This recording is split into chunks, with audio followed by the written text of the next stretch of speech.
my name is Faith Laurese Edwards, 22 years old, representing the Filipino community of Tampa, Florida. Okay, so Faith, let me start with the obvious question. Why did you join and what do you hope to achieve in case you win the crown? Yes, so starting with why I joined, I've always been a big advocate. I'm a student at the University of Central Florida, and there I serve as an executive officer of the Asian Pacific American Coalition, which is the largest Asian umbrella organization on our campus, and it covers 18 different affiliates.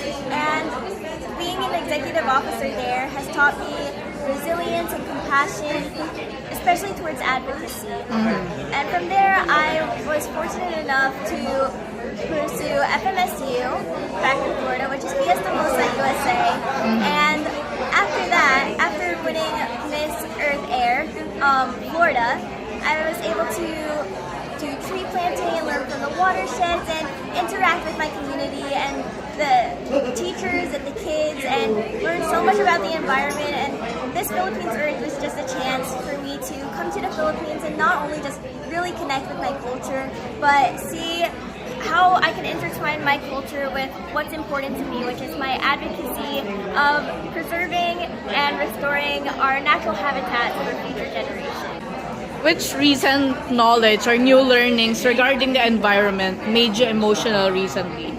Yes, so right now we are actually, each of the delegates are tackling a group project where we're separated into groups and we're tackling specific environmental issues within our region.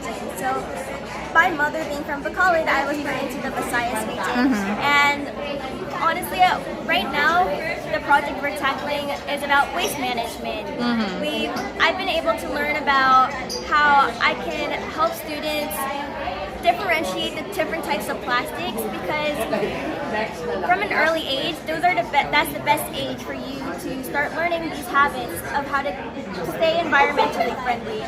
And Philippines is actually the third largest contributor when it comes to ocean pollution. So our project is going to tackle that, tackle differentiating the different types of plastics and how to reuse our waste for better purposes to better preserve the planet. So Faith, how much do you know about Filipino culture? Because I know that you've lived there in the U.S. for some years. Yes, I'm not like 100% within the Philippines all the time, but I do like to consider myself pretty connected to my culture. It's very important to me. When I'm in school, all the organizations I'm in have to do with the half of my identity that is the Asian half of my identity. I've been a member of the Bayanihan Center in Florida, which is a Filipino community. We have a really large Filipino community in Tampa, Florida that I'm so grateful have been supporting me along this way here. And being here in the Philippines now, I was able to see my family again for the first time in 12 years. It's been really great to just reconnect with my roots, reconnect with my aunts and my cousins and see them again, and eat all the familiar foods that I already eat at the U.S.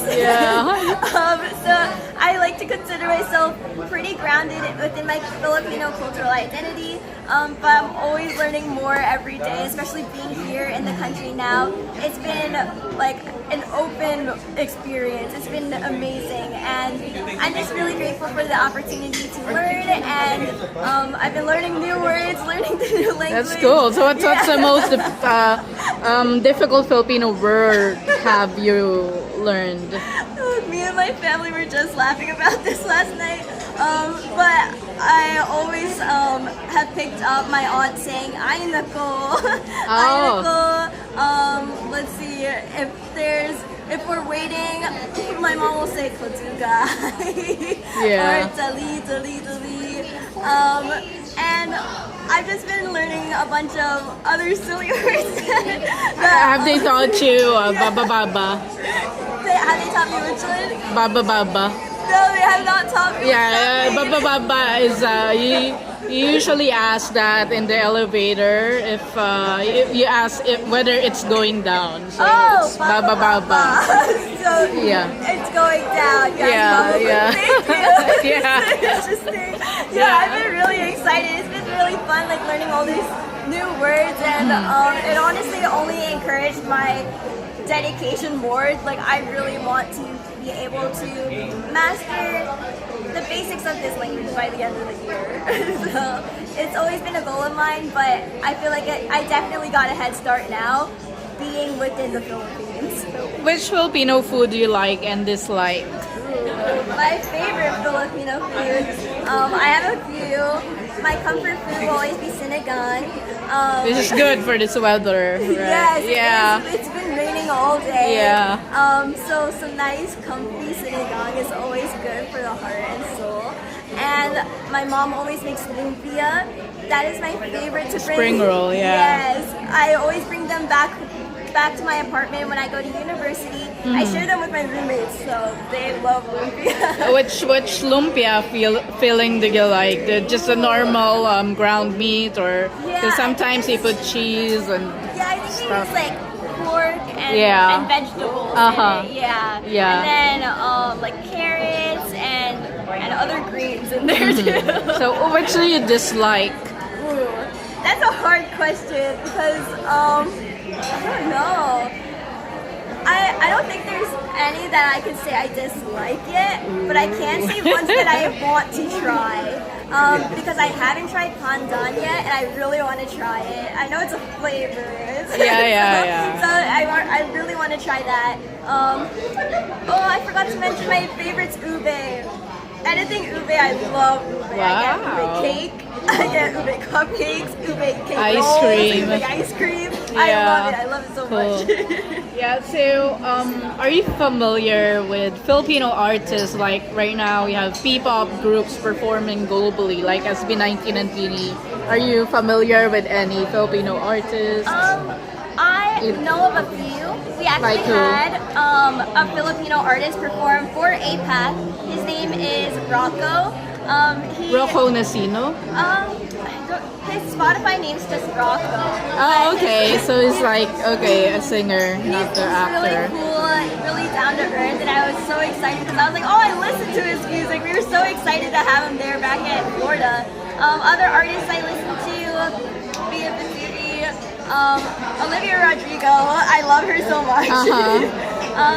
Yeah, I think there's like a few. Not a lot are coming to my head right now because I have such a diverse music Yeah. taste. Okay. But yes, I love Filipino music and Filipino like singing. Well, even the candidates here are so talented.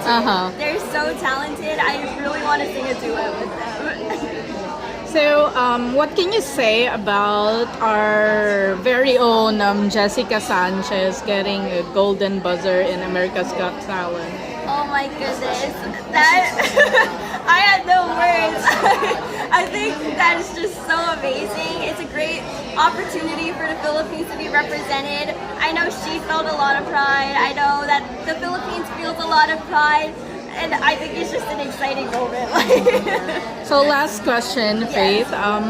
What's the first thing you're gonna do if you win the Miss Earth Philippines crown? And what is the first thing you're gonna do if you lose?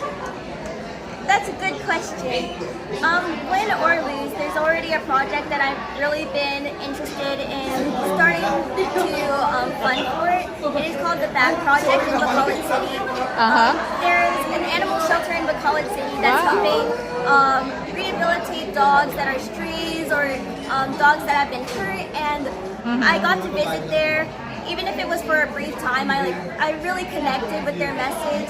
Animals has always been a big part of my life. Like, whenever I'm upset, my dad said, let's go to the animal shelter. Yeah. So win or lose, that is going to be my main focus.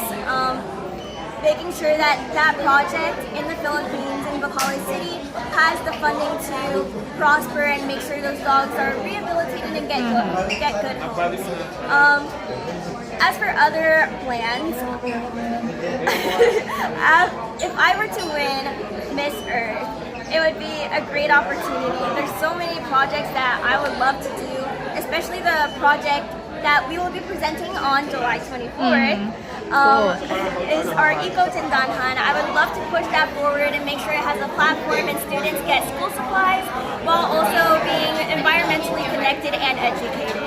And at the same time, I would love to just work with local communities and visit more of the Philippines so I can learn the ins and outs and see what environmental problems each region is specifically trying to tackle at the moment.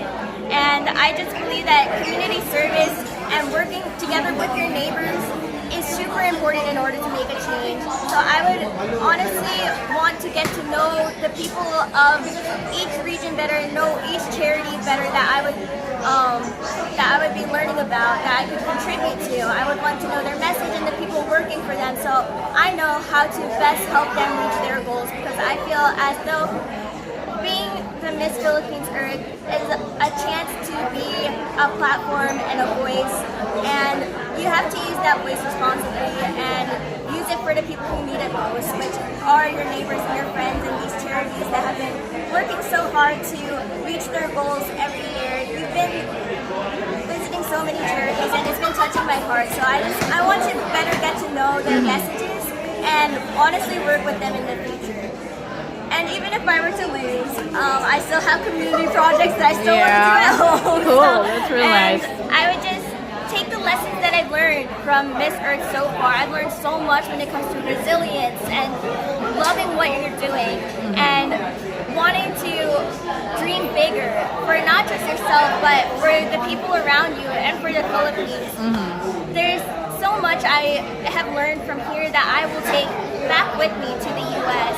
and I just won't stop. I'll just keep going. After this, I'll just find the next project that I can push my advocacy towards and just keep trying to make the world a better place.